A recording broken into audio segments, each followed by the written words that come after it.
देखिए हम लोग अब प्रश्नावली 3.3 का क्वेश्चन नंबर 6 पढ़ेंगे। ठीक है। क्वेश्चन नंबर हम लोग जो तीसरे का क्वेश्चन चल रहा था 1 2 3 और क्वेश्चन नंबर 5 पढ़ चुके थे। 4 हम लोग सबसे लास्ट में पढ़ेंगे। तो पहले हम लोग पढ़ेंगे क्वेश्चन नंबर 6। देखिए क्वेश्चन नंबर 6 में कह रहा है कि 5 वर्ष पूर्व जयकाब की आयु उसके पुत्र की आयु की 3 गुनी हो जाएगी। 5 वर्ष पूर्व जयकाब की आयु उसके पुत्र की आयु की 7 गुनी थी। वर्तमान आयु क्या है?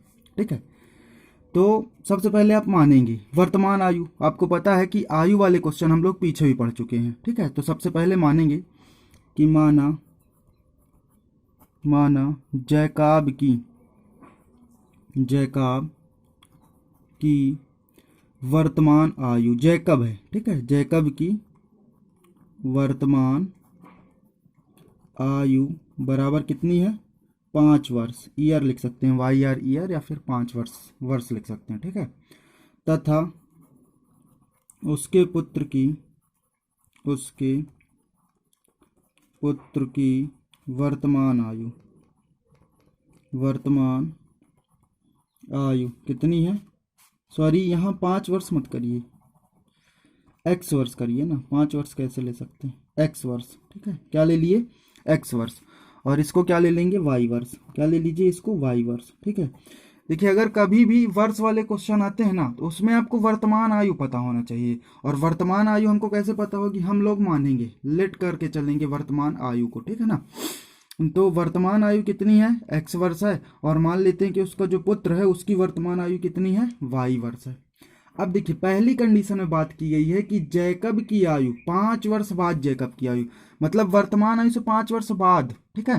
तो अब पहले हम लोगों को पता होना चाहिए कि 5 वर्ष बाद जैकब की आयु कितनी हो जाएगी। तो देखिए अगर वर्तमान में जैकब एक्स वर्ष का है, समझिएगा कि अगर वर्तमान में जैकब एक्स वर्ष का है तो 5 वर्ष बाद कितने साल का हो जाएगा? एक्स प्लस 5 ना। उसमें जितनी भी आयु है उसकी वर्तमान, उसमें 5 जोड़ना पड़ेगा। समझ गए ना। जैसे मान लीजिए कि किसी की आयु अगर वर्तमान में 10 साल है, ठीक है, तो 5 वर्ष बाद कितने साल का हो जाएगा? 15। कैसे? 5 इसमें जोड़ेंगे। तो वही हम लोग किए कि वर्तमान आयु हम लोग क्या ले लेते हैं? एक्स ले लेते हैं। तो +5 किए तो 5 वर्ष बाद क्या आ जाएगी? X plus 5। तो आप यहाँ लिखेंगे कि 5 वर्ष बाद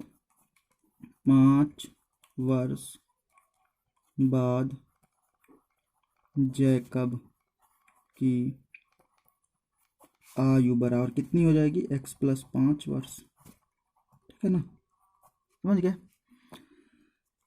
और उसी प्रकार यहाँ लिखिएगा 5 वर्ष बाद उसके पुत्र की आयु कितनी हो जाएगी? वाई प्लस 5 वर्ष। ठीक। क्लियर ना। बहुत इजी है। अब देखिए कंडीशन में क्या कह रहा है कि 5 वर्ष बाद जैकब की आयु पुत्र की आयु से तिगुनी हो जाएगी। मतलब जैकब की आयु क्या है? एक्स प्लस 5 बराबर पुत्र की आयु कितनी है? 5 वर्ष बाद वाई प्लस 5 से क्या हो जाएगी? 3 गुनी। समझ गए ना। देखिए क्वेश्चन कह रहा है कि 5 वर्ष बाद की आयु की चल रही है। ठीक है ना। बातें जो हो रही हैं 5 वर्ष बाद की आयु के लिए हो रही है। तो 5 वर्ष बाद जैकब की आयु एक्स प्लस 5 किसके बराबर होगी? उसके पुत्र की आयु से 3 गुनी हो जाएगी। जितनी भी पुत्र की आयु होगी उसमें 3 का गुणा। तो हम इसको क्या लिख सकते हैं? एक्स प्लस 5 वाई बराबर, एक्स प्लस 5 बराबर 3 का गुणा वाई में, तो 3 वाई प्लस 3×5 = 15। ठीक है। तो ये हो जाएगा एक्स माइनस 3 वाई बराबर 15 - 5। तो यहाँ हम लोग लिखेंगे कि x माइनस 3 वाई बराबर 15 में से 5 घटाते हैं तो 10 मिल जाएगा। ये आपको प्राप्त होता है पहला समीकरण। है ना। सिंपल है। अब देखिए अब आगे क्या करना है। क्या मिला? पहला समीकरण आपको मिलता है x माइनस 3 वाई बराबर कितना? 10। ठीक है। अब देखिए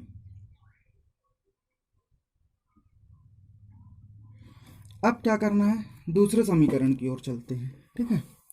तो दूसरे समीकरण के लिए आपको दूसरी कंडीशन पता होनी चाहिए। तो दूसरी कंडीशन में कह रहा क्वेश्चन कि 5 वर्ष पूर्व, अब पहले मतलब वर्तमान की आयु से पहले आयु में, पूर्व की आयु में बात हो रही है। तो आप यहां पहले लिखेंगे कि 5 वर्ष पूर्व, 5 वर्ष पूर्व जैकब की आयु बराबर कितनी हो जाएगी? x minus 5। मतलब आज जितनी है आयु उससे 5 कम ना करेंगे तब ना पहले में जाएंगे। मान लीजिए कि अभी कोई 10 साल का है, तो 5 साल पहले उसकी आयु कितनी रही होगी, 10 - 5 करेंगे ना तो कितने साल का हो जाएगा, 5 साल का। उसी तरह से 5 साल पहले क्या हो जाएगा, x - 5। ठीक है, अब उसी प्रकार लिखिएगा कि 5 वर्ष पूर्व उसके पुत्र की आयु कितनी हो जाएगी, y - 5 वर्ष। ठीक है ना, काफी इजी क्वेश्चन है। फिर आगे कंडीशन में क्या कह रहा है, आगे देखिए कह रहा है कि 5 वर्ष पूर्व जैकब की आयु उसके पुत्र से 7 गुनी थी। जैकब की आयु 5 वर्ष पूर्व कितनी है, x - 5। x - 5 पुत्र से कितनी गुनी हो जाती है, 7 गुनी हो जाती है। ठीक है ना, जैसे पीछे हम लोग किए थे उसी तरह इसमें क्या कर देना, आपको 7 गुनी कर देना है।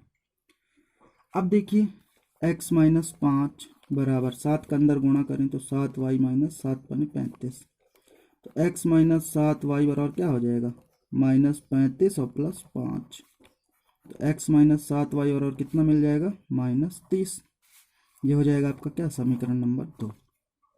ठीक है, कितना मिलता है, x - 7y बराबर -30, समीकरण 2 मिलता है। बस सिंपली उसी तरह से आपको प्रतिस्थापन विधि लगाना और हल करना है। तो देखिए सॉल्व करते हैं। लिखेंगे यहाँ कि समीकरण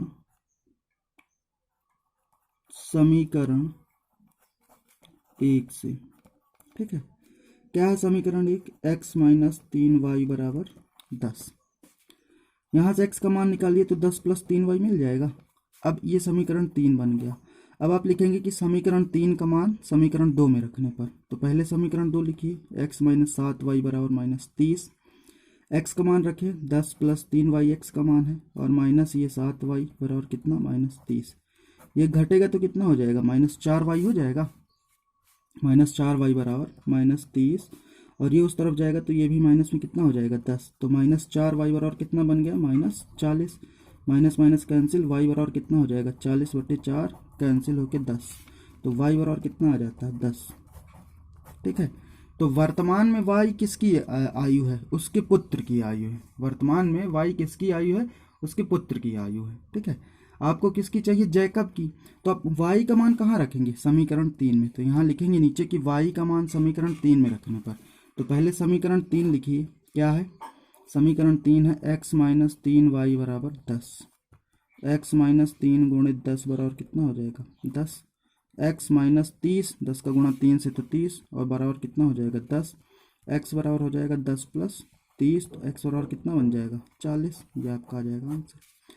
अब देखिए x और y क्या थी, x क्या था आपका, क्या मान के चले थे कि x जो था वर्तमान आयु है जैकब की, और y क्या है आपकी, वर्तमान आयु है उसके पुत्र की। तो आप नीचे लिखेंगे, अतः जैकब की वर्तमान आयु 40 वर्ष है और उसके पुत्र की वर्तमान आयु 10 वर्ष है। ये आपका क्या हो जाएगा, आंसर।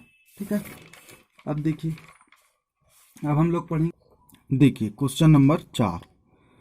क्वेश्चन नंबर 6 हम लोग पढ़ चुके थे पहले, अब हम लोग पढ़ेंगे क्वेश्चन नंबर 4। ठीक है, देखिए क्वेश्चन नंबर 4 में क्या था कि नगर टैक्सी में टैक्सी भाड़े के एक नियत भाड़े के अतिरिक्त चली गई दूरी पर भाड़ा सम्मिलित किया गया है।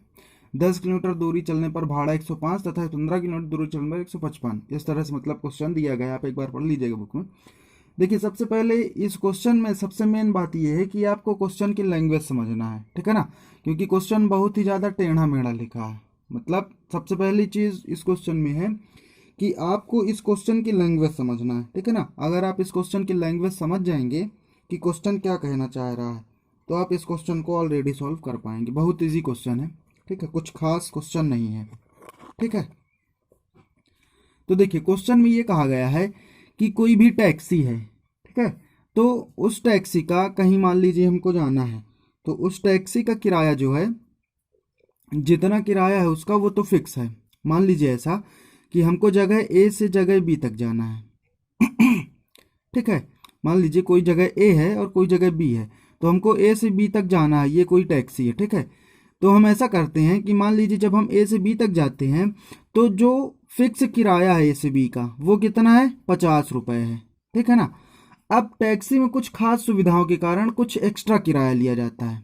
समझ गए, भाड़ा बुक में भाड़ा लिखा है, भाड़े का मतलब होता है किराया।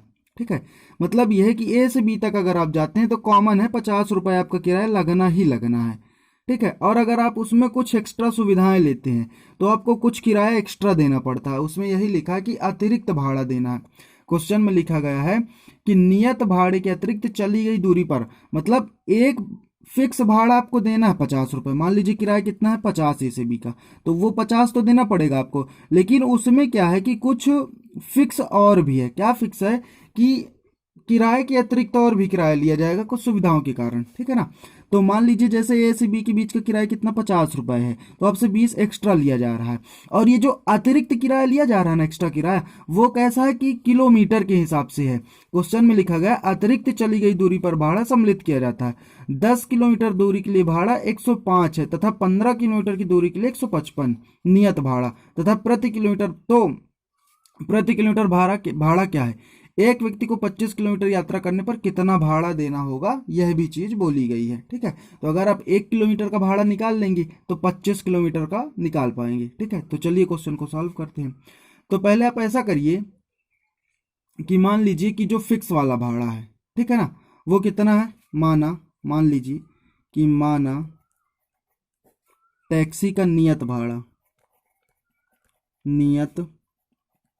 भाड़ा बराबर कितना है, x रुपए। ठीक है ना, ये जो 50 था ये क्या है, नियत भाड़ा। हम मान लेते हैं कि हमारा हमारा मतलब हमारा जो भाड़ा है नियत वो कितना है, x रुपए है। अब उसमें नियत भाड़े के अतिरिक्त प्रति किलोमीटर के हिसाब से भाड़ा बढ़ता जाएगा। ठीक है ना, मतलब ये है कि 1 किलोमीटर तक आपको इतना रुपए देना पड़ेगा, फिर उसके हिसाब से आगे जैसे जैसे बढ़ते जाएंगे तो आपका भाड़ा बढ़ता जाता है। ठीक है, तो आप ये लिखिए अगला, हम मान लेते हैं नियत भाड़ा कितना है, x रुपए की, ये x रुपए तो लगना ही लगना है। और जो बढ़ रहा भाड़ा तो उसको लिखिए कि माना प्रति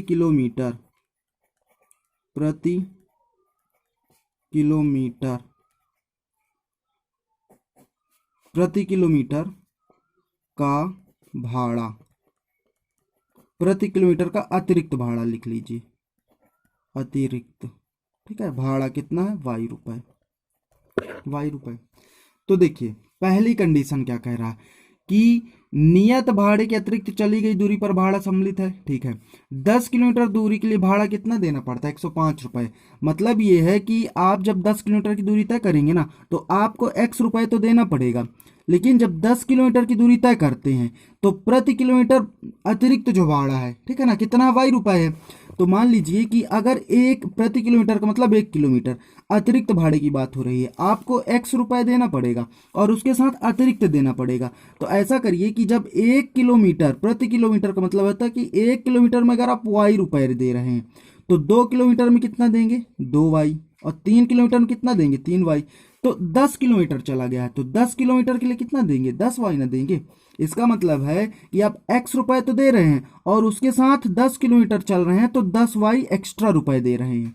तो ये टोटल मिला के भाड़ा कितना हो जाता है आपका, 105 रुपए। समझ गए ना, ये पहली कंडीशन में कह रहा। तो यहां से हमको मिल जाता है समीकरण नंबर 1। ठीक है, अब देखिए समीकरण 2 बनाते हैं। फिर लिखा 15 किलोमीटर की दूरी, तो सेम वही लिखना पुनः प्रश्नानुसार कि x रुपए आपको देना है। अब 15 किलोमीटर जाएंगे तो कितना देना पड़ेगा, 15y। तो टोटल भाड़ा कितना हो जाता है, 155 रुपए। समीकरण नंबर 2। ठीक है ना, अब समीकरण 1 से लिखिए वही जैसे पिछले क्वेश्चंस में किए, बस अब वही प्रोसेस है। मेन इन क्वेश्चंस में आपको समीकरण बनाना है, बाकी मेथड जो है वो तो एकदम ईजी है। ठीक है, तो लिखेंगे समीकरण 1 से, क्या है समीकरण नंबर 1, x प्लस 10y बराबर कितना है, 105। यहाँ से x का मान निकालिए, कितना मिल जाएगा x का मान, x का मान हो जाएगा बराबर 105 माइनस 10y। ठीक है, अब देखिए 105 माइनस 10y, इसको कहिए समीकरण नंबर 3। अब लिखेंगे कि समीकरण 3 का मान समीकरण 2 में रखने पर, तो पहले समीकरण 2 लिखिए, x प्लस 15y बराबर 155। ठीक है, x का मान कितना है, 105 माइनस 10y ना, तो 105 माइनस 10y x की जगह हम लिखे और प्लस 15y बराबर कितना, 155। ठीक है, अब देखिए ये दोनों आपस में क्या होंगे, घटेंगे। 10y और 15y कितना बना देंगे, 5y बनाएंगे घट के, बराबर 155 माइनस कितना हो जाएगा, 105। तो 5y बराबर क्या हो जाएगा, ये दोनों घट जाएंगे, कितना आ जाएगा आपके पास, 155 में 105 घटाना 50 आ जाएगा, तो y बराबर क्या हो जाएगा 50/5, कैंसिल हो जाएंगे 10। ठीक है, तो y बराबर कितना पा जाएंगे आप 10। अब देखिए 10 आपका जो आया है वो 10 क्या है, हम ऊपर क्या माने थे 10 को कि प्रति किलोमीटर अतिरिक्त भाड़ा, मतलब 1 किलोमीटर अतिरिक्त भाड़ा आपको कितना देना पड़ रहा है, 10 रुपए देना पड़ रहा है। 1 किलोमीटर अतिरिक्त भाड़ा आपको देना पड़ रहा है कितना, 10 रुपए। अब आप y निकालेंगे ना कि जो हमारा फिक्स किराया है कितना लगना है, तो कैसे निकालेंगे, y का मान समीकरण 3 में लिख दीजिए। यहाँ लिखेंगे कि y का मान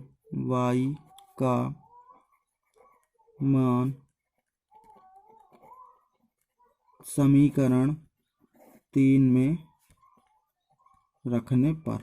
ठीक है, तो देखिए जब हम y का मान समीकरण 3 में रखते हैं तो क्या है समीकरण नंबर 3, x बराबर 105 माइनस 10y। ठीक है, तो x बराबर कितना हो जाएगा 105 माइनस 10 गुणे y का मान कितना है 10, तो x बराबर मिल जाएगा आपको यहाँ से क्या मिलेगा, x बराबर 105 माइनस 10 दाम पूरा 100, x बराबर कितना हो जाएगा 5।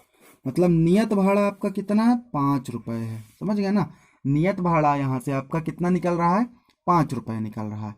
तो अब आपसे पूछा गया है कि अगर आप 25 किलोमीटर जाते हैं तो आपको कितना रुपए देना पड़ेगा।